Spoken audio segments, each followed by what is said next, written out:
Hi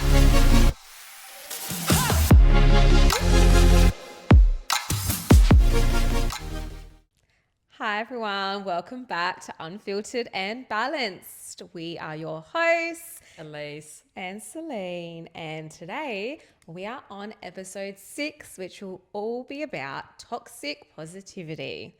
But first, life lately. What's been happening, Elise? Well, as you can hear from the past 6 episodes, still on 75 high. Shook. Shock horror, right? So I'm on day 42 today. So over halfway, the light is at the end of the tunnel. Things are getting a bit easier. I'm getting excited because I will finish September the 18th. Nice. Just after my birthday. Oh, I'm keen. beautiful. So That's good. Well, I'm thinking something for my birthday. Or has to be like a little celebration. Birthday, obviously, but also like, you did it. Yeah. Got through it. It's both. It's definitely both. So stay tuned for that. Oh, very nice. Yeah, I've got a little plan in my head what I want to do. And yeah, so It's very good. it's been all right lately. Tyron's been good. Again, like last episode, he's been helping me. But I'm not as like resentful of it, and like it's not as big of a strain. The only thing it's hard is if I have, say, like a family dinner. Yeah. It's a short gap, so I'm like, okay, I need to quickly go home, smash out a walk, and then say like Get yoga. your second workout in. Yeah, it's really like a tight turnaround, so I don't go to boxing those nights. But other than that, we're getting there. Obviously, I've stopped my nuts and sultanas and high fond. And that's made a difference. Oh, good. So yeah, that's me. How about you? Not much. Just been little bits every weekend. We just seem to be doing a little bit of Europe planning, like booking hotels and accommodation. Nice. Just trying to do it bit by bit because we'll do one thing and then realize, nah, I don't actually like that. So then we do the free cancellation ones and then we go backwards and just moving things around as well. But yeah, just planning, doing that, just relaxing. I'm enjoying just cruisy coasty. Like I know in the next like couple of weeks, things are going to start picking up and then going to get busy again. So I'm enjoying nothing. That's beautiful. That's what you need. Let your body heal and relax. Yeah. But you're doing well for your Europe planning. We have done very minimal. We need to put the rockets on and get. Oh yeah, we're so. I look at things and I'm like, how are those things already booked out for those dates? Some of them, yeah, I'd highly suggest booking. You know what the problem is? Because of 75 hard and I have to do my second workout. So I do 2 workouts in the evening. And I know most people do one in the morning, one in the evening. I can't. I don't have time. Just way my life is scheduled and routine type of thing. We've already gone through this. But it's really consuming that time for like Tyron and I to sit down, go through Europe. Because I'm tired. I need to go to bed. Yeah. That's a hard thing. So obviously we do need to get the rockets on though. I just do on the weekends because again, during the week, like Harry works late every single night. So by the time he finishes work, I'm either in bed or well asleep. So it's a Saturday night, or maybe a Sunday. So just try like really sit in, lock in, focus, and then not look at it again for another week. Yeah, that is fair. So moving on for today's episode, we will be discussing when positivity is oh my God, I cannot speak again. All right. It's when positivity is weaponized to dismiss or diminish one's feelings. So this is called toxic positivity. So it's not saying don't be positive. Please don't think that. We are all about being grateful, expressing gratitude and giving credit when it's deserved. However, when it's weaponized to make someone feel a little bit small, when it's to invalidate someone's feelings, that's not okay. So we'll be unpacking what it is, realistic examples of toxic positivity, common situations, and best strategies to overcome it. And this episode, our disclaimer is that this is just for educational and reflective purposes only. We're not here to shame people or anyone for being optimistic or wanting to find the silver lining. That's actually a beautiful trait to have. But we're here to unpack when the like good vibes only all the time, consistently, can sometimes cross the line into something that can be very invalidating or unhelpful and can be quite harmful to people as well. because the definition of toxic positivity is the belief that no matter like how difficult or painful a situation is, people should like maintain a positive mindset and avoid negative emotions altogether. And that's when like positivity itself is diminished, and it can be like positivity itself as a whole is positive and it can be very powerful. The toxic part of that comes when you are diminishing or invalidating or suppressing genuine feelings. It's like putting a smiley face sticker over a crack in the wall or a band-aid. It's not fixing anything. No. You're not going through that root issue to help heal. Well, there's little Sooks. But Come in. But it's not going through that deep-rooted issue. Yeah. It's just a short-term bandage approach. So that is wrong. That is toxic. Yeah. And I think that little like smiley face sticker over a crack in the wall, that's such a good visual to like visually think about, like you're breaking up hard inside and someone's just like, it's okay, fine. Slap you with a smiley face. Like, no, not okay. Yeah, definitely. It's very undermining. So some key features of toxic positivity is the dismissal of genuine emotions. So say your friend comes up and is quite upset. They've had a really bad day, or they're struggling with a partner or their family, and you invalidate it, being like, oh, but have you tried this? Have you done that? It's very shallow. So that sadness and frustration or fear is then non-existent. It's not invited or discussed in the conversation. Even minimizing challenges, toxic positivity, when you're making like a real problem seem insignificant, when you're saying that, you know, you actually are genuinely going through maybe a tough situation and someone's listening to it and going, but it's fine, like that's just a small problem, like ignore it, move on, or just do this. They're just brushing past it and trying to just really minimize that. So defeating when that happens. I guess it's also like a parent with a young child. If they come home from school and they're upset about something, the parent might see, oh, this is a small problem, this is insignificant. But for that child, it's their whole world. I think being in a primary school, I sometimes lose sight of that too. And sometimes a child will come up to me on yard duty and they'll be like, oh, this happened. And you're like, it's okay. And you're trying to build them resilience, but also you have to understand that is a huge thing to them as well. And you have to validate their feelings and then go, I can see you're really upset, but you know, it's okay. Let's have a conversation. You can say it's okay, but it's not to brush them off straight away, like a tick box, you know, next type of approach. Yeah. So, but it's also the pressure to perform happiness. And sometimes this happens in the workplace, being like, oh, everything's all good. I'm happy. I'm positive. Smile through it, no matter the situation or what the stress that comes about it. It's okay. It's all good. You know, aren't we lucky? Aren't we? Oh, this is great. Look at this opportunity. La, la, la, la, la. Look at these results. This is so good. It's fine. Yeah, it comes across fake and tacky. Really ingenuine. But it's also, there could be a serious problem underlying in there, and you're trying to brush past it all by saying like, look at the outcome though. Not that like someone, you know, blood, sweat and tears literally went into something. You're just looking at the end result. That toxic positivity gets into sometimes a little vicious cycle, sometimes in workplaces. Yeah, or that it is what it is approach. Well, that's how we always do things.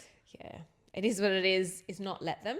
That is completely different. Yeah, very different. Very different. It is what it is just letting it seem so insignificant that you're being complacent.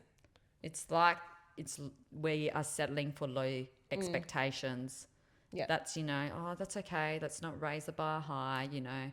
It's all good. Just expect the worst. Yeah, oh, there's worse out there. It doesn't matter. Like that type of approach. Yeah. So it's also the avoidance of anything that's uncomfortable, like refusing to acknowledge hardship or vulnerability. So it's I think that refusing to acknowledge vulnerability, people just don't want to acknowledge when something might be a bit vulnerable.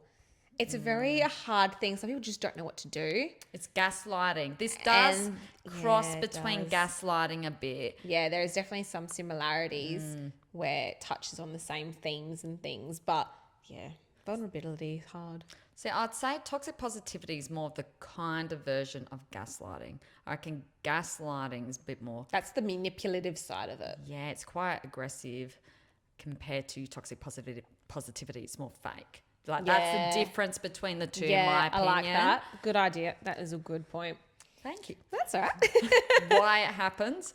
We do live in a society where we are culturally obsessed with success and happiness and that hustle culture. We really love hustle culture, grind it through.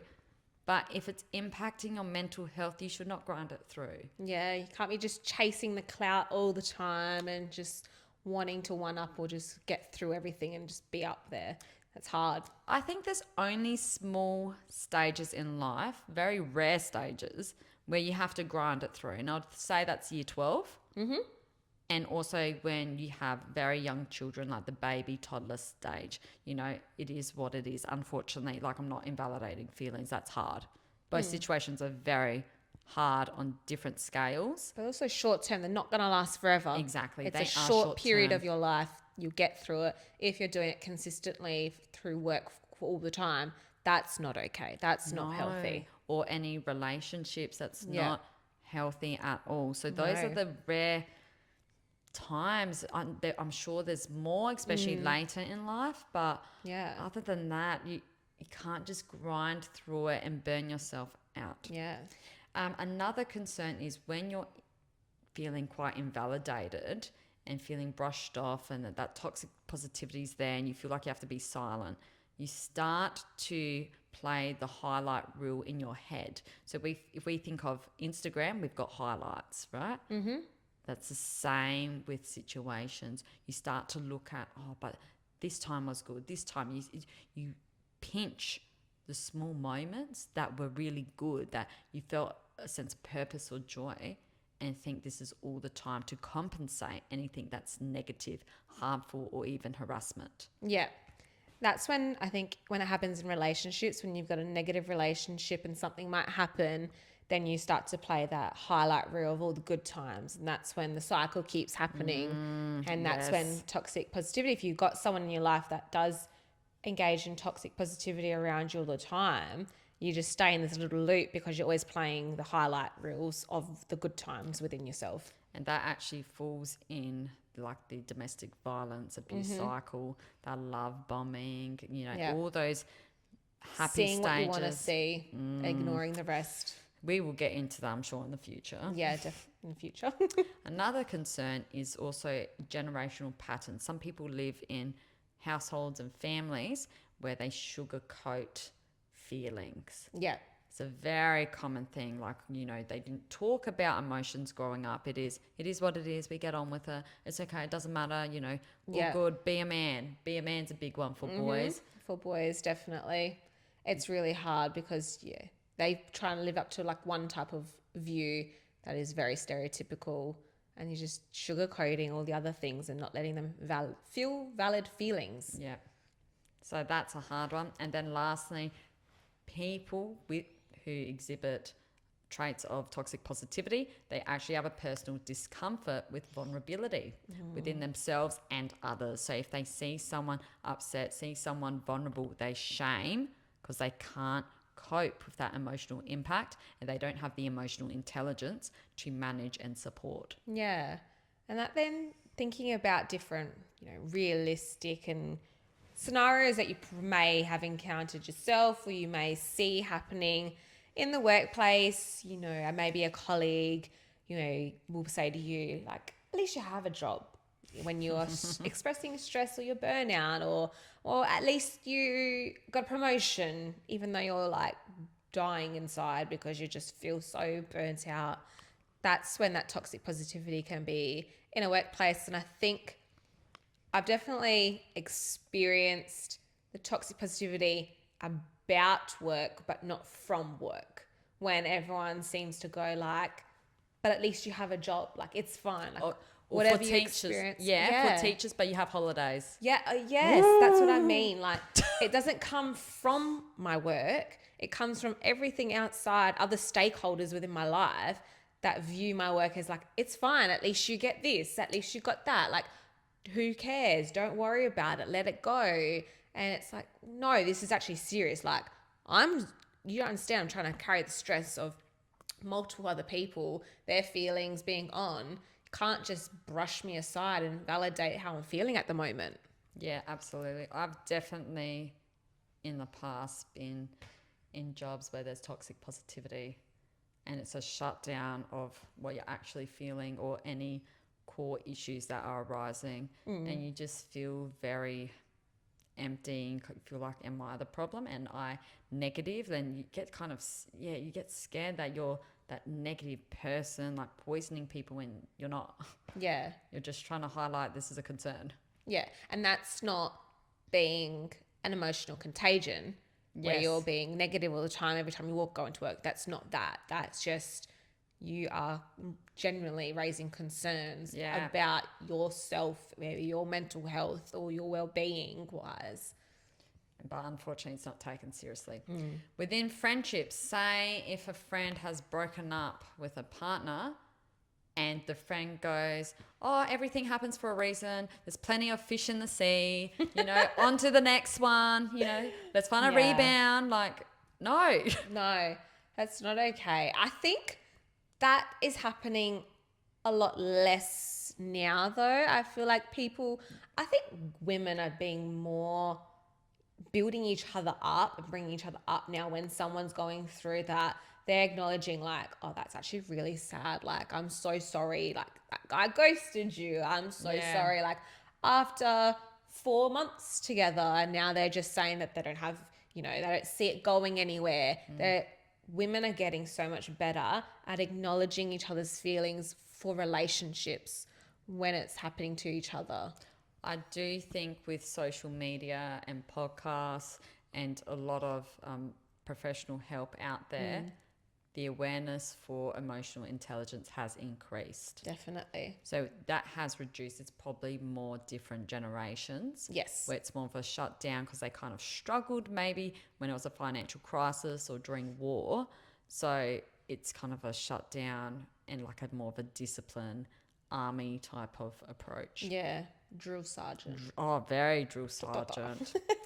And then also in social media, it can wear you down. You might be going through stories and there's some quotes about no bad days, happiness is a choice. And especially if you're struggling inside and some people going through like fertility issues. Yeah.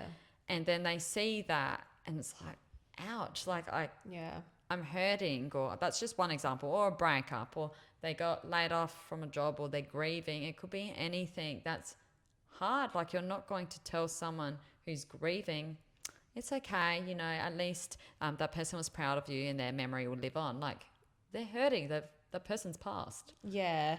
And that goes into a little bit of family as well, when sometimes when you're being told, like, don't cry, be strong, that sugarcoating or don't let other people see your emotions, those types of things. We need to put on a front.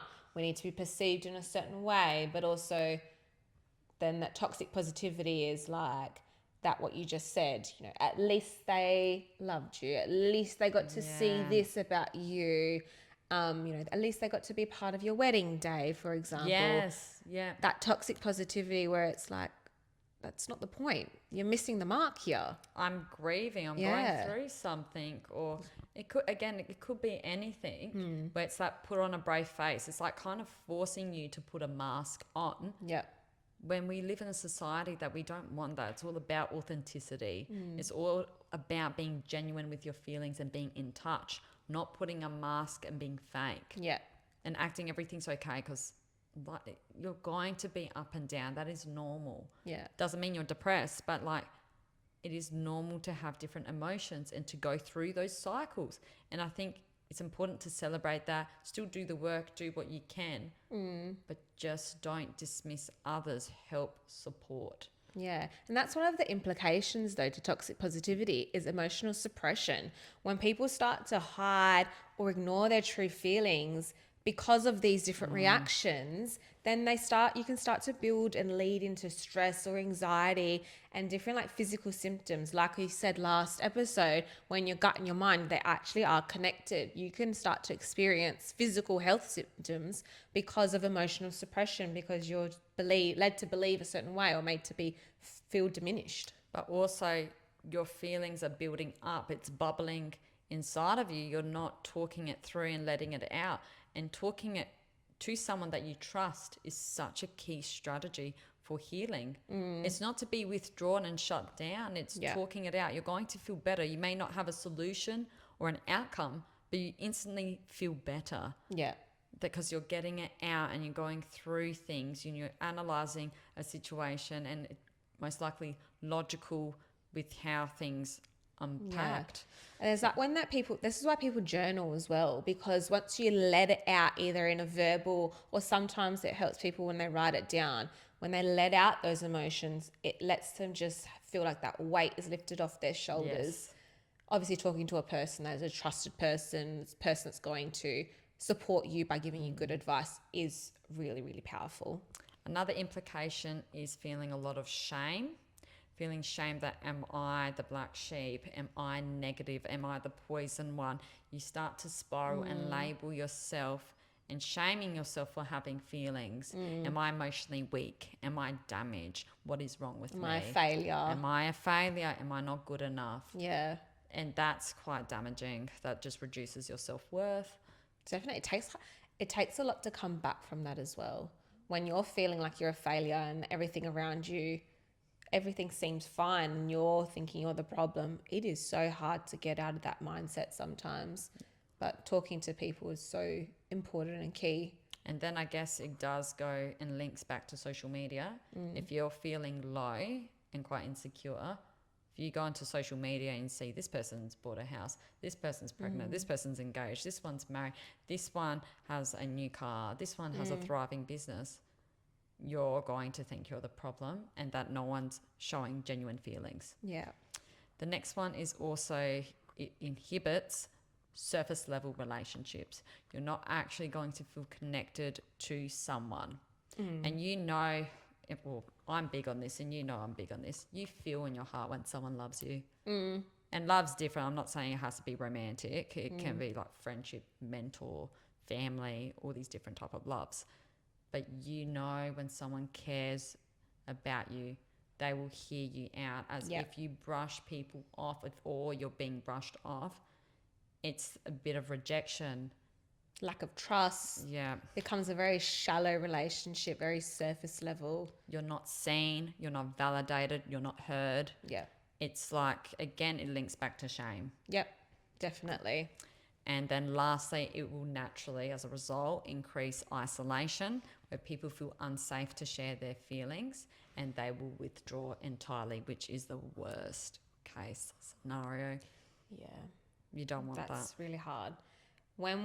If to be able to avoid the trap of falling into positive toxicity, reflecting on these following things. So 1, validating your emotions, yours and also others, instead of jumping up to fix or to cheer someone up when they might be down and they're saying, I'm finding this really hard, or this has happened. You can acknowledge their feeling and saying, that sounds really hard. Like, I'm here for you. I can hear you're upset. I think the I statements coming back from another episode is really important. Like, what can you see? What can you hear from them? And validate their emotions. Yeah, I can hear you're feeling shame. I can hear you're feeling embarrassed. See, this is a key thing for me. Because often with what I do, I jump to fix and provide strategy straight away because I'm in that mentor role. Like, I want to help. I don't want people to suffer. Like, especially young people, absolutely not. But then at the same time, I'm not exactly validating. So that's been a key thing for me to pause, being like, wait, let people vent it out, let them go through their feelings, then come up with the strategies, being like, how does that feel for you? How does that land? Yeah. I think with friendships, it's easier to do that when you're close to someone. Yeah. When people have gone to say, like, come to me with different things, and they ask, is this am I valid right now? and going, oh yeah, actually I can see that. I can see how you felt like that. I don't agree with that either. It's so comforting when someone actually validates your feelings. You realize that you're not alone in the world. You realize that you are not crazy sometimes. You realize that you are heard and you're seen, and that just helps you move forward and onwards. I saw this thing on TikTok where where you ask the person, would you like my heart, ears, or your mind? So would you like my heart, where I can give you love and support and like validation? Do you want my ears for me just to hear you, listen to you? Or do you want my brain, that logic, where I can give you a strategy? And that really landed for me. Heart, ears, mind. That's a really good one. Yep, heart, ears, mind. I like that. And I think that's good also for parents if you have teenage or young children, because often you want to swoop in and save the day. You want to use your mind sometimes, all the time. Yeah, absolutely. Again, you don't want your child to be upset, so you want to jump in, but maybe they just want your ears. Maybe they just want your heart. I think giving those options to children, I think if as a child, when I was a child, if I had those options, I think I would have been more open to communicate things as well, knowing I had the opportunity just to talk and just be heard. Like, Yeah. I don't want any action. I don't want any judgment. I just need you to listen. I just need to voice my concerns. That will build really emotionally intelligent children. Absolutely, and it builds that trust. Yeah. And it's a 2-second thing. Heart, ears, mind. Pick one. Pick one. I What love would you it. like? That's Or pick awesome. two. Second one is allow for emotional range. So remember, sadness, anger, fear, embarrassment, joy. They all have a place and purpose. It is important to feel these emotions. I know it's uncomfortable because if I think of guilt, like, even saying the word makes me sick. I know we have an episode on guilt, so it was and I need to practice that, and I'm getting better, but it's hard. I hate guilt. I hate it. It's probably one of the worst feelings to feel guilt, especially when it's not, it's not your own, and someone's projected that onto you to make you feel that, Yeah. rather than you've actually done something and you need to own your stuff. That is hard. You just got to feel it though. Be open to all the feelings. Actually sit there and feel them all and acknowledge all of them as well. Yep. Name it to tame it, and everything's temporary. Number 3, practice realistic optimism. So this is seeing challenges clearly while upholding hope and improvement. So say if you're going through a hard time, you're going through, okay, what am I feeling? What are the facts? How does it affect someone else? And just unpack that. So it's not so one way. It's not one perspective only through your eyes. Yep. You're kind of starting to open up perspectives, and that's key. Yeah. A lot of people struggle with that. They really find it challenging to see other perspectives. Definitely. And then number 4 is setting boundaries with overly positive people. So limiting your exposure to someone if they're consistently diminishing and dismissing your feelings, that's when setting your boundaries in place is really key and important. Knowing that if you know that this person you see this person every time, maybe example for if they're in the workplace and they're very overly positive all the time, setting some boundaries. Maybe it is a quick hello, being respectful, and then moving away. And if they're trying to engage in a conversation, shift the topic. But I think that links back on knowing who and when to trust. Oh, yes. Because would you really talk about your feelings if you don't trust the person? No. I wouldn't. You need to safeguard yourself. And look, it's great to talk about feelings, but you need trusted people so they can help and support you, and they have your best interests at heart. They're not bringing you down, they're bringing you up. Or they're not gaslighting you either to be like, yeah, no, definitely what you're saying is like 100%. Well, I think that's enabling. Yeah. Oh. You don't want an enabler. You don't want a gaslighter. You don't want someone that's just going to positively pump you up and be like, yeah, that's amazing. Yeah. You want someone that's going to be realistic and have your best interests, look at you with that realistic, positively practical outlook on life as well. Yeah. and then also can see different perspectives and help you to see different perspectives. So that's key. And last one is model authentic emotional expressions. So when there's a win, when there's something great, celebrate it. Feel joy, absolutely. But when there is a struggle, talk about it. I'm not saying dwell, don't dwell. And if there's the same strategies that people are telling you, please take on board the strategies. You can't just keep whinging month after month over the same thing and there's no action. Come on. Oh, that's a victim mentality. That is victim mentality. It gives me the ick. Like, it drives me up the wall. Like, man. You're just talking to talk now. You're not talking to be heard or to listen. I think it's also wanting pity. Yeah. You know, that is what victims want. Is. They want pity. They want attention. They want attention. That connection seeking. They're trying to do it through that while just voicing the same thing over and over again. Yeah. So things have to be authentic and like relevant. You know what I mean? It has to fit the situation. I know I'm sounding overly critical at the moment. But you've got to be critical. You can't just brush things aside. You need to look at things with a bit of critical perspective to analyze it and to ensure that what you are engaging in or hearing or whatever it is what you need it to be. Yeah. No, you have absolutely. to. You can't just go through life blasé and just, all good. That's toxic positivity. But then you can't be all doom and gloom, like, oh, I hate my life, I hate this, rah, rah, rah. Yeah. Because then you're not so negative. You don't want to be around this person. No, definitely it's not. Victim mentality. So there's both ends of the spectrum. Yeah.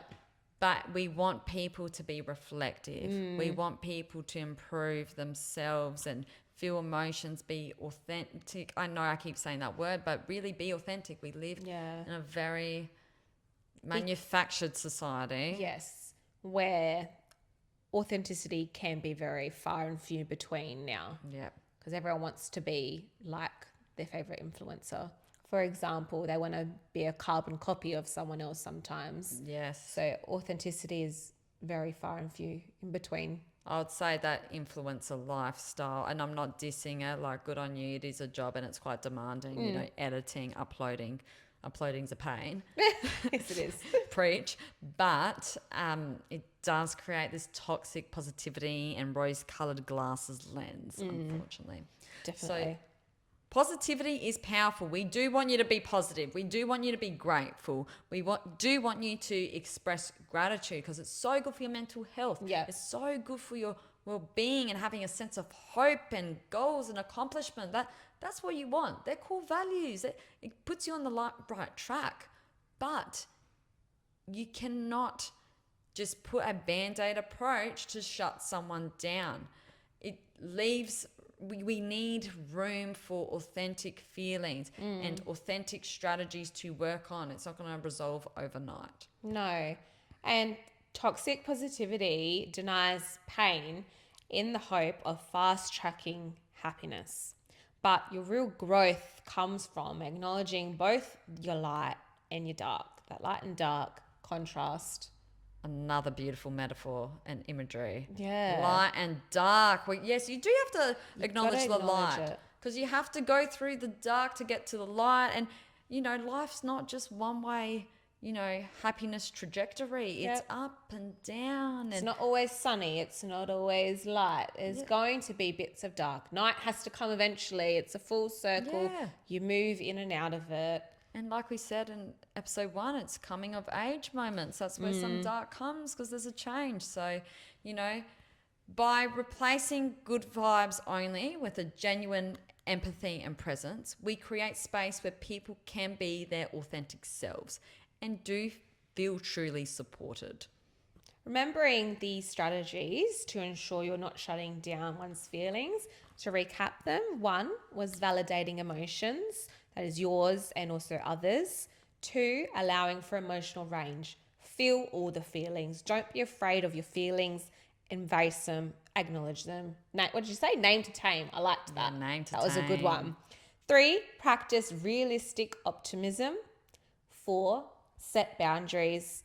And finally, model authentic emotional expression. Thank you so much for listening to episode 6 of season 1. Remember, until next time, Rome wasn't built in a day. It takes real words, real work, and real grit. Goodbye Thank you for so now. much.